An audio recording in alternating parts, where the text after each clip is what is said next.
Hanyoyi 17 da nake bi wajen fassarar mafarki, karatu na 6. Lallai na gani ana bibiyan wannan karatu kuma adadin da nake gani ɗin yana min daɗi. Dama ina so aƙalla a ce kowane halka na sami aƙalla mutum 500 wadda suka kalla. To alhamdulillah na ga adadin ma ya wuce yanda nake tunani. Na tabbatar a cikin wannan zamu yi halka ta 6 ne.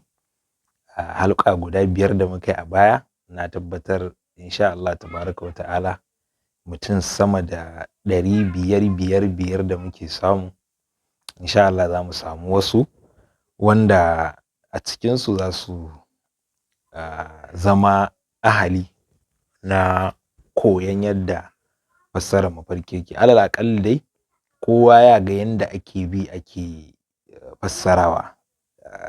Farko sai ka cafo me aka gani, meye muhimmin saƙo a mafarkin, Qur'ani yayi maganar wannan abun, me Qur'ani yace akai, ko hadisi yayi maganar abun, me hadisi ya faɗa akai. Yaya misalai, karin magana, yaya ma'anoni, yaya sifa ta abu, haka dai da hanyoyin da ake bi.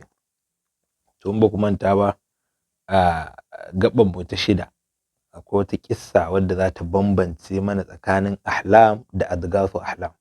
Duka mafarkai ne marasa ma'ana, da ahlam ɗin da adghasu ahlam. Wannan ahlam, wannan adghasu ahlam, wanda ake ce musu siririn bacci, wanda in ba ku manta ba Aziz na Misra da ya mafarki da ya kirawo kahanatul ma'bad, masu bautan nan ta Yahudu na abu, ya kira su su zo su fassara masa, sai suka ce masa adghasu ahlam. Wannan daɗin bacci ne, haka suka ce masa kawai, ba bai da ma'ana. To akwai ahlam, akwai adghasu ahlam. To akwai wata kissa wadda ta faru tsakanin Sayyidina Umar, Allah ya ƙara mishi yadda, da Sayyidina Ali, wadda wannan kissa ita ce na ce muku za mu tashi kanta a darasin mu da ya wuce. Wadda wannan kissa za ta bambance mana tsakanin ahlam da adghasu ahlam. Ku biyo mu zuwa ƙarshe don jin yadda karatun zai kasance. Alhamdulillah wassalatu wassalamu ala rasulillah wa alihi wa sahbihi wa man wala, wa ba'd. Su ahlam kamar yadda muka faɗa, an ce ahlam hotuna ne da riyi, wanda wato in nace hotuna ba hoto wannan na an ɗauki waya ba, a'a wasu kamanni da kuma riye-riye, abinda kake ɗarsuwa a cikin tunaninka da kake haskowa. Ai kana hasko abubuwa, abu ko baka san shi ba in aka faɗe shi sai tunaninka ya ɗarso maka wani abu, to wannan su ake cewa khayal. Saboda haka yanzu in nace aljanna, duk ba mu shiga aljanna ba, mu ga aljanna ba, amma duk wanda yake bi na ya hango wani abu, ga gurare masu kyau, masu alatu da abubuwa, ana amma ka ga bai, to wannan abin da ka hararo da shi, wannan abin da ka gani shine sura khayaliya kenan, sura da ka kariyo. To shi su ahlam wannan hotunan ne da kake da akhyal, wato riyi din, su shedan ne amma yake sako maka su cikin kwakwalwarka. Yana sako maka su ne dan ya ɓata ma, ko dan ya rikita maka addininka, ko dan ya hana ka aikata alkhairi, ko dan ya haɗa ka faɗa da wani. Su kuma adghasu ahlam, su ma dai surorin ne da kuma riyin, amma su ba su da alaƙa, ba su da wani dalili. Kaga wancan mun ce shedan ne ya turo su, wannan kan ba wani abu, kawai haka kawai za su zo, wanda kai mai bacci zaka gansu sai ka razana, sai ka ji tsoro. To an ambace ta adghas ne domin cuɗanye ne tsakanin wato abubuwa da kake gani kamanni da kuma wannan riya-riyan. Ga kissar Sayyidina Umar, Allah ya ƙara mishi yadda, yana zaune tare da sahabbai na manzo Allah sallallahu alaihi wasallam. Cikin su akwai Sayyidina Ali ibn Abi Talib da jama'a daga mutanen Makka muhajirun da mutanen Madina al-Ansar, Allah ya ƙara musu yadda duka. Sayyidina Umar sai ya juyo ya kalle su, sai ya ce zan tambaye ku wasu abubuwa, ku bani amsa.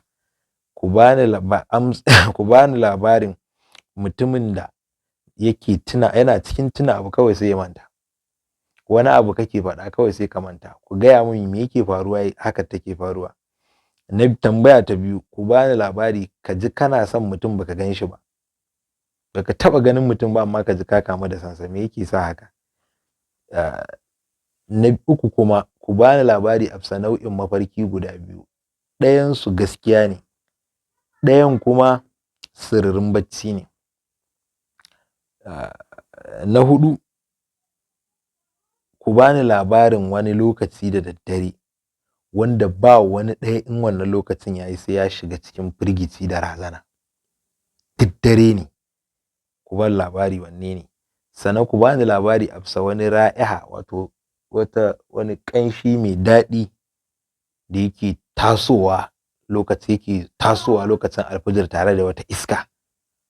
Kowa sai ya shiru da wannan tambayan. Sai na Umar ya ce, ya Abul Hasan, sai na Ali kenan, har kai ma shiru zaka ba zaka ba mu amsa ba? Sai ya ce, a'a wallahi ni ina da ilimi akan wannan tambayoyin naka. Tambaya ta farko, mutumin da kace yana tuna abu lokaci ɗaya sai ya ji ya manta, to zuciya tana da wani mulullubi kamar mulullubin wata, wato yadda gajimare ke rufe wata sai a gaba hasken, in ya fita daga ciki kuma sai hasken ya dawo, to zuciya tana da wannan ita ma mulullubin kamar gajimare, wanda in kana maganar abu to da an lullube zuciyar sai ka manta, ana yaye wannan mulullubin kuma sai ka tuna, idan aka dawo maka da shi kuma sai ka manta, sai ka rafkana. To shine abin da yadda yake faruwa, mutum yana sane da abu kuma ya manta daga baya. Tambaya ta biyu kuma, mutumin da zai ji yana son mutum amma bai taba ganin shi ba, to tun a rayuwar alamul arwahi, lokacin da ba jiki wannan rai, to dama sun taba haduwa, ya so shi, shine to in an zo duniyan nan sai an yi wannan soyayyar. Al arwahu junudun mujannada wa ma ta'arafa minha italaf wa ma tanakara minha ikhtalaf, kamar yadda hadisi yake na annabi sallallahu alaihi wasallam. Rawuka rinduna ce a barin dinatawa, wanda suka sani juna ya su taro kansu, wanda kuma ba su sani juna ba sai su saba. Ma'ana dai in yadda kuka yi mu'amala da mutum a wancan rayuwar ta alamul arwa, anan ma ita za, yadda kuka yi a can anan ita za ku. Sai kuma tambaya ta cewa mafarki guda biyu, ɗaya gaskiya ɗaya kuma sirrin bacci.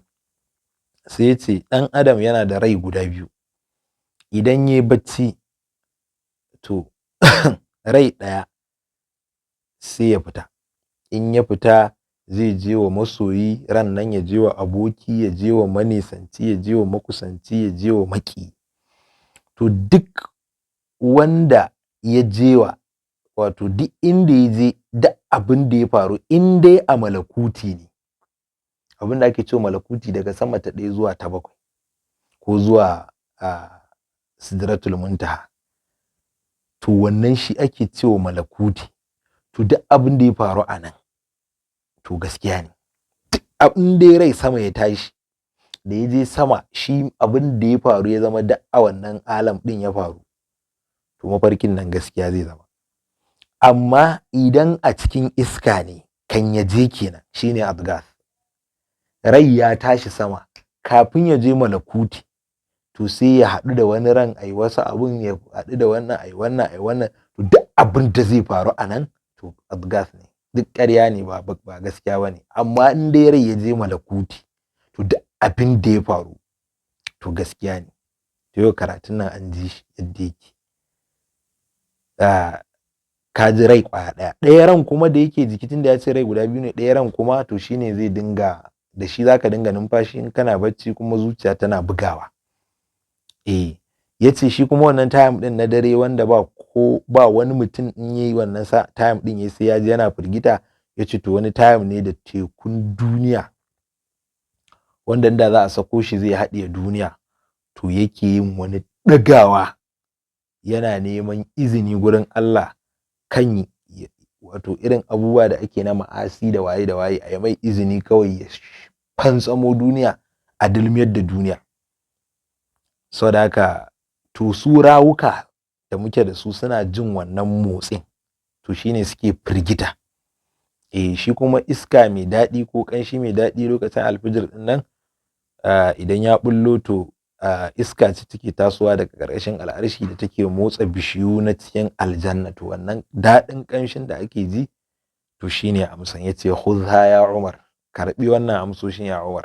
saboda haka wannan shine amsan da sai karatun mu a ciki ka ji yadda mafarkin gaskiya da na ƙarya yake kasancewa.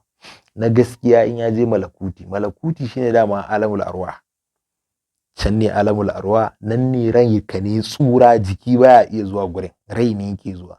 To idan rai ya je to zai haɗu da mala'iku, ya haɗu da manyan annabawa ne, waliyai ne, mene, dan su rayukansu yana sama dama. Allah innal abrara lafi illiyin. Saboda haka in rai ya tafi can da abin da ya gani a nan ne sai rai ya ga annabi sallallahu alaihi wasallam, ya ga annabi Ibrahim, annabi Isa, waliyai bayan Allah, mutanen kirki, kaga aljanna ita ma a sama take, wa fis sama'i rizqukum wa tu'adun da shawara. To da abin da ka gani a nan gaskiya ne. To ka ga rawukan matattu, mahaifinka, mahaifiyarka da shauransu haka dai. To yadda abin yake kasancewa kenan. To sai mu haɗa a episode 7 kuma insha Allah. Ma'assalam.